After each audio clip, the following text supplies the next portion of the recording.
What's up, my friends? Now we're on part two of a three-part series on the ankle, especially stability of the ankle. So part one was about mobility.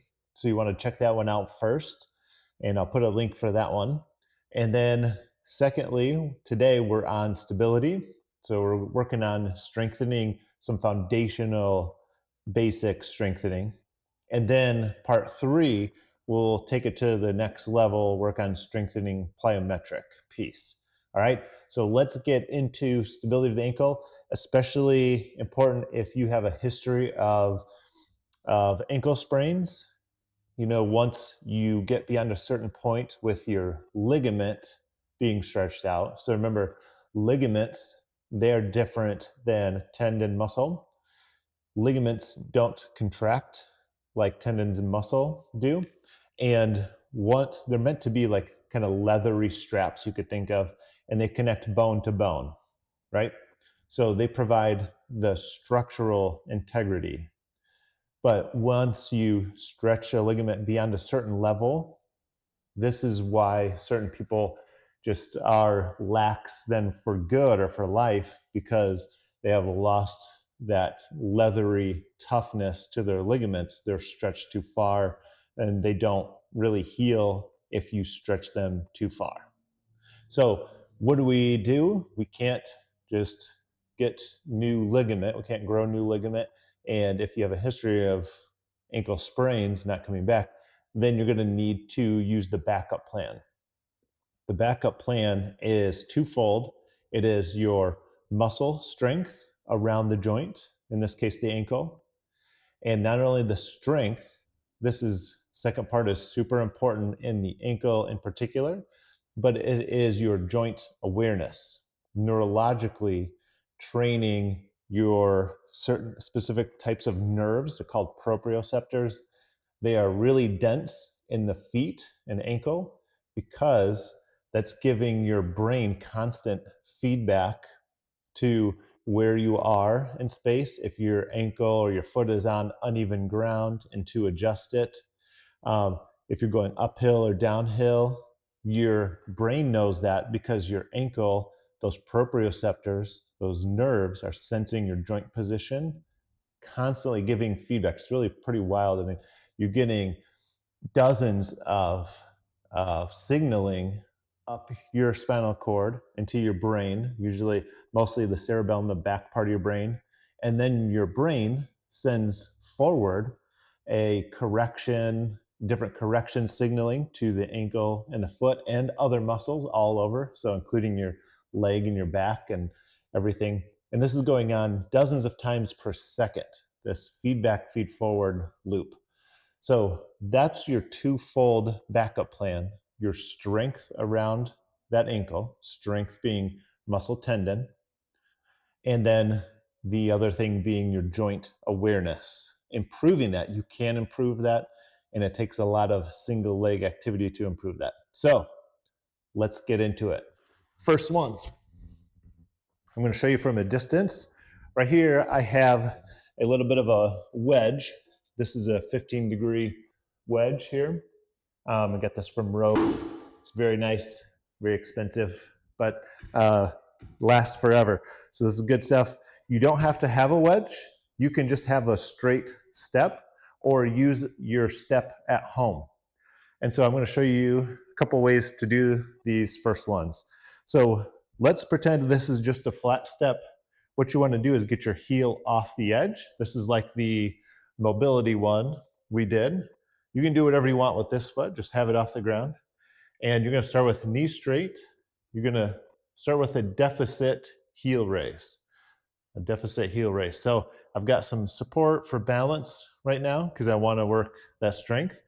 And by having this deficit, we call it, where your heel drops below neutral, you're getting a fuller range of motion. So a heel raise here, if you need to start with 2, then you can do that. Make sure you get your full motion. And then once you can do that full motion on one leg, you want to really push to that one leg. Super important to get to one leg because the stability over here, you need to train it one-sided. Once you can do about 15 to 20 of those consecutively, then you can start to add some weight.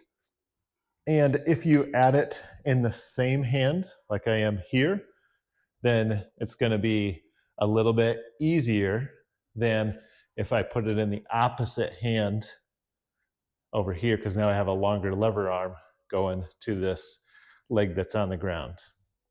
Okay, so that's part one. Now I'm going to show you how you can do that with the wedge. I like this wedge feature here. So if you do have a wedge, access to it, this is how I would do it, is start on the deficit like this and work out of it from that motion. It feels a little easier. It's a little easier on the foot to not have that edge that it's bending over. All right, that's number one. Number two, I'm going to switch sides now. Number two is a deficit heel raise, except this time I've got my knee bent. So again, I'm just trying to get my other leg out of the way. You don't have to put it here. It looks kind of silly. Just get it out of the way.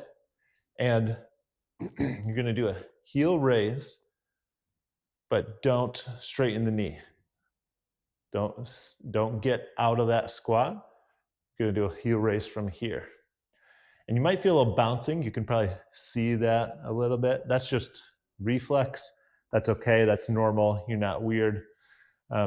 It's just, you're going to have that bounciness when you get to a certain stretch point.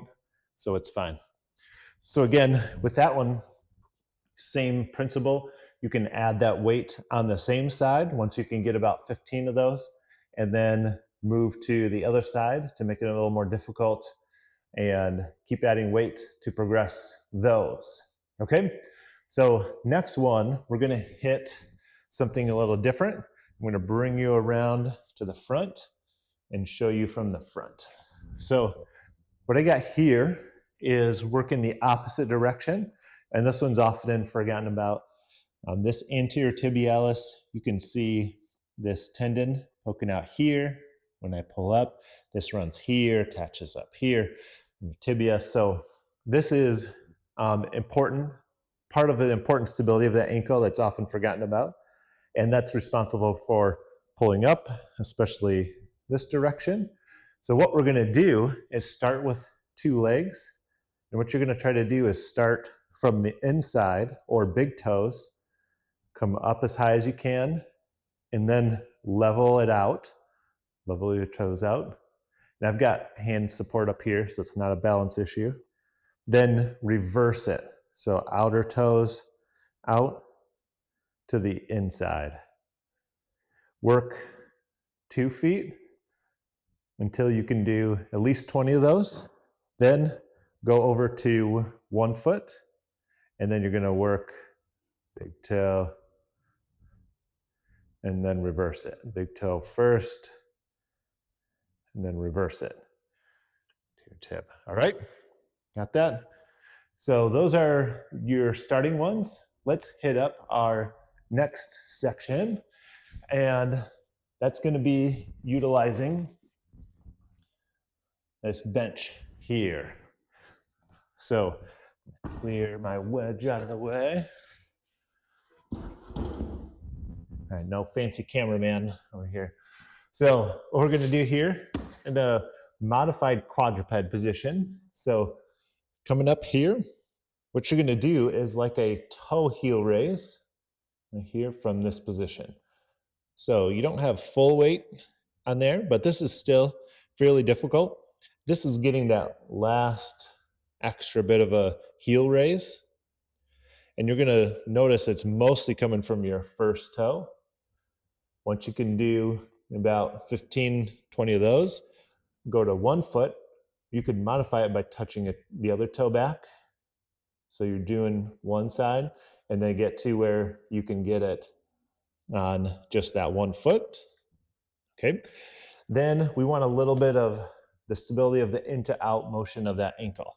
So what we're going to do here is get in that raised position just a little bit, not all the way. You're going to do a curtsy squat from here. So this one, you're reaching that other leg out behind you. You're going to reach out. I'm going to show you towards the camera, towards you, and back and forth, going to the curtsy, then reaching out to the side. So we're doing a little back and forth here. You're trying to stay up on that toe. Boom, right there. Then the last one in this series, you're gonna try to work a squat here. So what you're gonna do is come down, kind of sit on your heels, try to push up. You'll notice that I'm keeping my heels off the ground, trying to stay nice and high. And this one, of course, too, you can go to a kickstand motion, try to focus on one side, and then you can try to get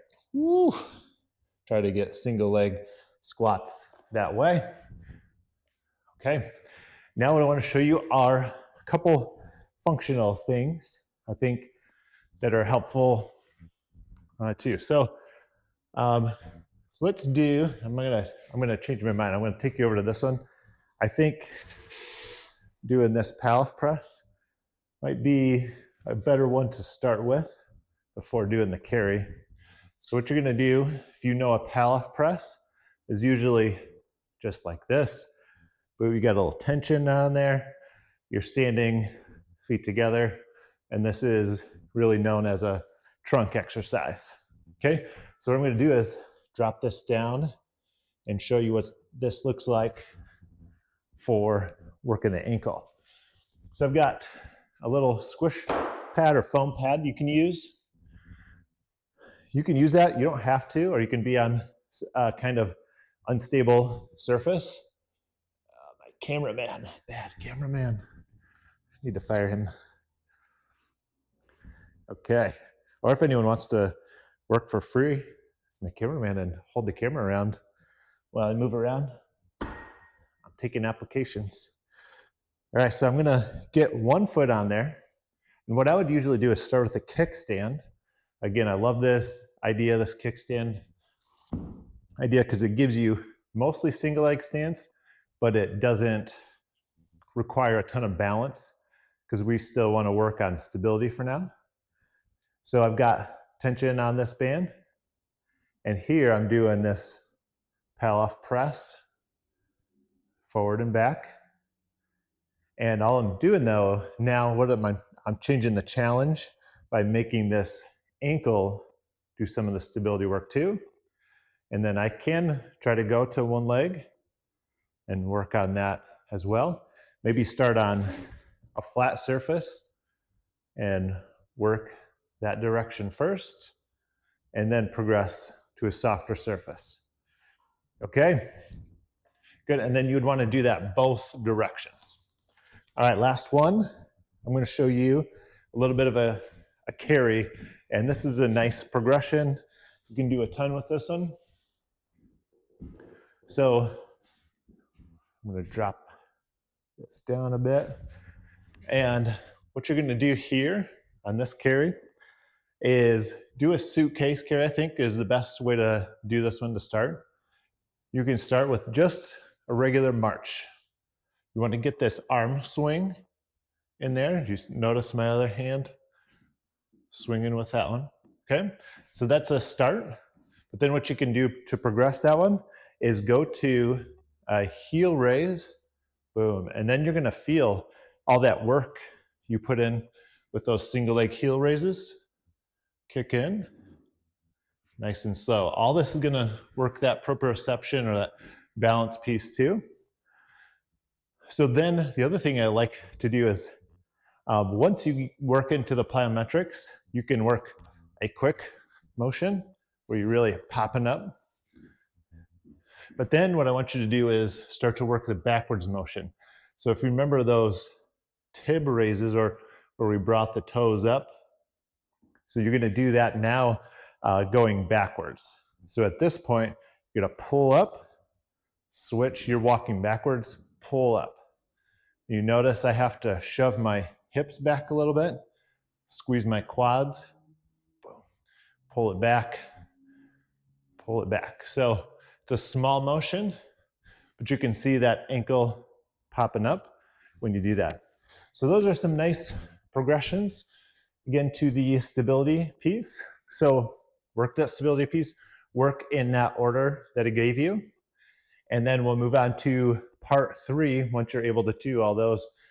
pretty easily. Move on to part 3. We're going to talk about higher level strength and plyometrics. See you on that one.